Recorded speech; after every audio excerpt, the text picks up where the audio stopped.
le voir est en train de vouloir me dépasser. Allez relire ce passage biblique, vous allez comprendre ce que je vous dis. Quand ils arrivent à la montagne, ils disent à Jésus dit à Moïse et Élie que la fin s'il veut me dépasser, je fais comment? Je fais comment? Et Moïse dit à Moïse et à Élie de dire à Jésus que mon ami, supporte, hein, c'est ta part de calvaire. Bientôt ça va finir. C'est pour ça que tu es venu sur la terre. Apprenez que quand vous avez vos problèmes, allez vers vos ancêtres. Mettez-vous là devant leur tombe. Parlez-leur, ils vous écoutent. Amen. Ils ne sont pas morts. Amen. Comme on vous fait croire, on vous a fait croire pendant longtemps. C'est faux et c'est archi faux. Amen.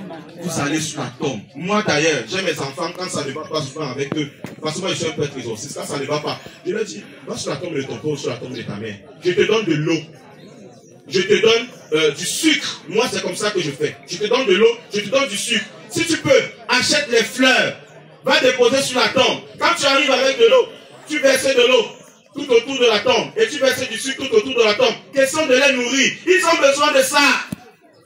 Qu'on ne vous trompe pas. C'est nécessaire et c'est important. C'est ce que je viens vous dire ce matin. Ne négligez plus ceux qui ont été avec vous pendant longtemps. Vos histoires des églises où on vous dit que ce sont des sorciers, je vais vous poser une question. Ma mère, ta mère quand elle vivait, elle était rassemblée. Elle était quelqu'un qui aimait la paix.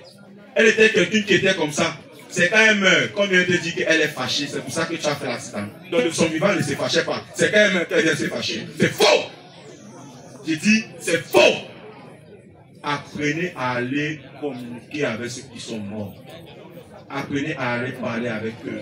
C'est quelque chose qui est réel. Et à chaque fois où vous le verrez, vous aurez toujours des réponses. Vous allez souvent voir quelqu'un va te dire que mon père, j'ai dormi, j'ai rêvé que ma grand-mère est venue, elle est partie au champ, elle a coupé les herbes, elle a massé sur mon pied qui faisait mal, et c'est fini. Vous pensez que c'est quoi?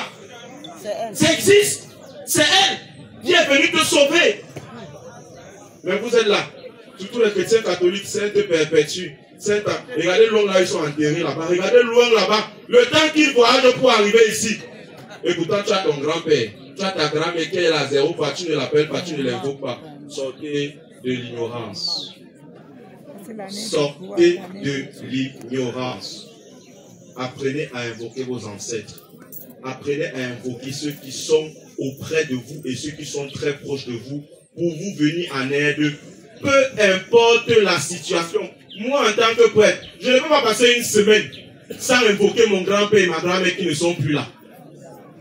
Et mes arrière-grands-parents dont on m'a parlé et que j'ai jugé qu'ils ont passé, qu'ils ont eu une bonne vie. Mais maintenant aussi, n'invoquez pas les gens que vous savez qu'ils étaient méchants.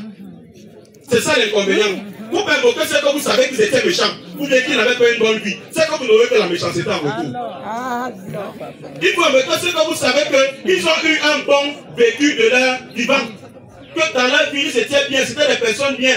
Vous avez eu des témoignages de ceux qui étaient des personnes bien. Oui, là vous les invoquez, ils vont venir et ils vont vous aider. Mais si vous partez invoquer un sorcier, un méchant, mon ami, tu n'auras pas la sorcellerie à la méchanceté. Sauf si tu veux faire la sorcellerie et tu veux faire la méchanceté, là tu les invoques, ils vont venir, ils vont t'accompagner dans ça. Amen. Amen. Une seule chose que je viens vous annoncer ce soir, n'oubliez pas vos ancêtres. Loué soit Jésus-Christ. À jamais. Merci. Levons et confessons notre foi, je crois en Dieu.